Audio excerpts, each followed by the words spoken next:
let's start with the good news. 13 out of 32 economies entering a recession. Yeah, nearly half of all the countries we cover. It's very much of the mile-wide, inch-deep variety, though. So no major financial crisis, this slow grind lower as inflation eats away at real disposable income. You layer on the monetary tightening, and suddenly everyone's contracting. Okay, is it going to be enough, though, to tame inflation? Is this the type of inflation, though, that gets tamed with a shallow recession? It certainly helps. So I think the recessionary dynamics sort of create a much more disinflationary environment. But I think the bulk of the disinflation has already sort of kicked in. The supply chain bottlenecks have basically disappeared. Goods price inflation is starting to disappear. You look at, you know, for instance, the U.S., you look at what's happening in the housing market. We're seeing the sharpest downturn we've seen under any Fed hiking cycle. So that is starting to also push down rents. And so a lot of it, I think, is already in train. And so the big debate is then, well, that last little bit, you know, what do you need to get there? But we think we're already sort of running at run rate levels that are consistent with hitting the target by the end of next year. Okay, and the U.S., the U.S. to that point then, that enters a recession too. Yeah, so the U.S., so the interesting thing about the U.S. is there's much more consumer distress than we're seeing anywhere else, right? So it's the one country that has not approved any cost of living support. So it's all on the consumers to deal with the increase in energy and food prices.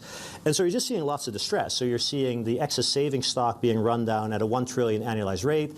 The savings flow is at unsustainably low levels. The capex intentions are pointing to contraction. The housing downturn, particularly residential investment, is falling incredibly rapidly compared to past cycles. And so now you have to layer on all this monetary tightening, which is just large, right? So every 100 basis points on Fed funds is worth about 100 basis points of output loss. They're doing 500, right? The bulk of that still needs to show up in the data. And that's how you then slip into recession from roughly Q2 onwards. And there's a lag that they have to sort of guesstimate really of when that kicks in. Well, if the situation is what you say it is, why isn't the Fed turning on communication then? Or do they need to wait and then it's a sudden U-turn? Yeah, so they sort of wait to see it, right? So the lags are up to 16 months, and so it's quite difficult. You know, and also I think because inflation has run away from them, you want now some evidence to be comfortable that it really is going to turn. But the moment the data turns, the reaction function changes completely, right? So the interesting thing about the Fed, because it's a dual mandate central bank, is that once they start to incur job losses, they have to respond to that, right? So this high for longer narrative only holds as long as payrolls are positive.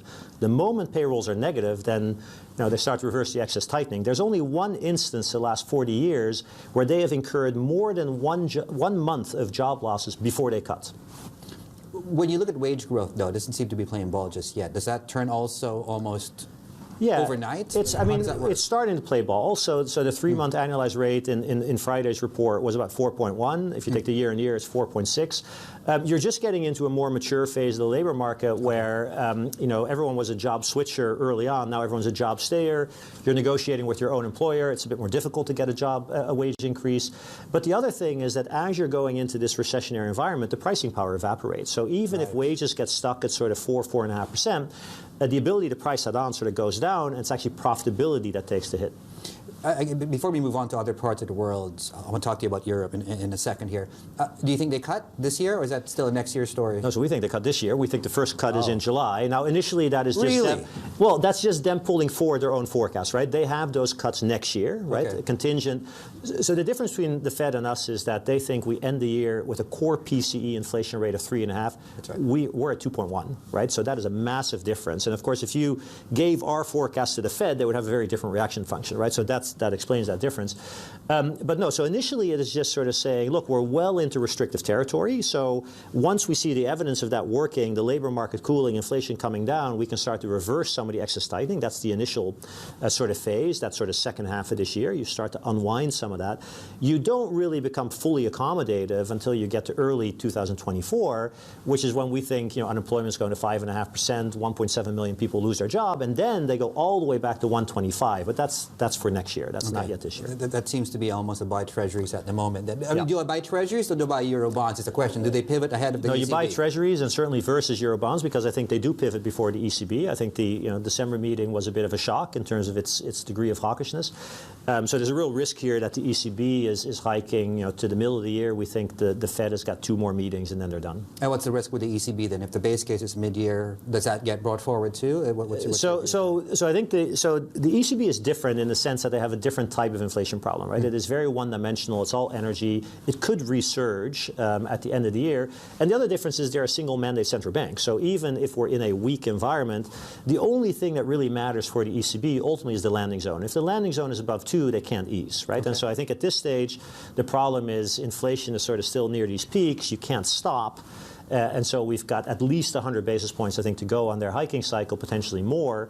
And so they will basically, in contrast to the Fed, they will get stuck at a high level for longer and will not be able to ease until we get to sometime mid-24. So I guess to wrap things up then, we'll talk more about China in just a moment here. The inflation monster goes away completely by 2024? Do we return to basically the pre-pandemic decade levels? That's sort of our narrative is that the notion that something structural has changed, that changes the landing zone for inflation is something higher. It just doesn't seem to hold a lot of water. I mean, it's true. There's sort of elements of truth to it that are directionally correct, but quantitatively not important. Right, so I think what gets commingled here is this sort of, well, wages are high and how can inflation come down? And we think it's profitability that takes the hit. But the other thing is these notions of deglobalization, demographics. Those are all worth a little bit, but they're actually small relative to the central bank's ability to offset them. We spoke to your colleague Wang Tao yesterday on China, and how does that complicate your job, the reopening of China? Yeah, so it's really good for China. It's very unclear it's good for Europe, for instance, right? So the main fear we have is that if you look at their gas demand, it is running 25–30% below trend. And so if they just go back to trend-like levels of energy consumption, there will not be enough LNG in the world to go around, right? So Europe early last year, pre-invasion at least, still had quite a bit of Russian pipeline gas that's no longer there. So we're building all this regasification capacity. It won't matter if there's not enough LNG. Now, interestingly, the market is not treating it that way, right? So the market is taking the reopening as an unambiguously good thing because demand goes up, Europe exports more, the recession is shallower.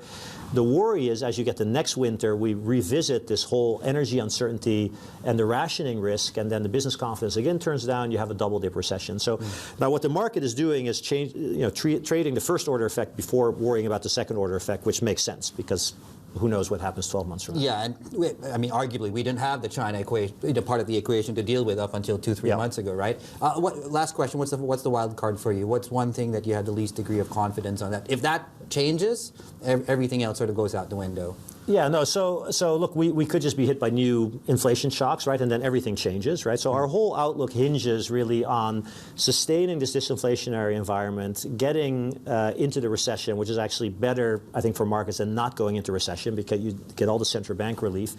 And it's entirely possible, like we've seen the last couple of years, we get hit with new inflation shock and we do get stuck at these higher levels, and then actually the environment, I think, is even worse.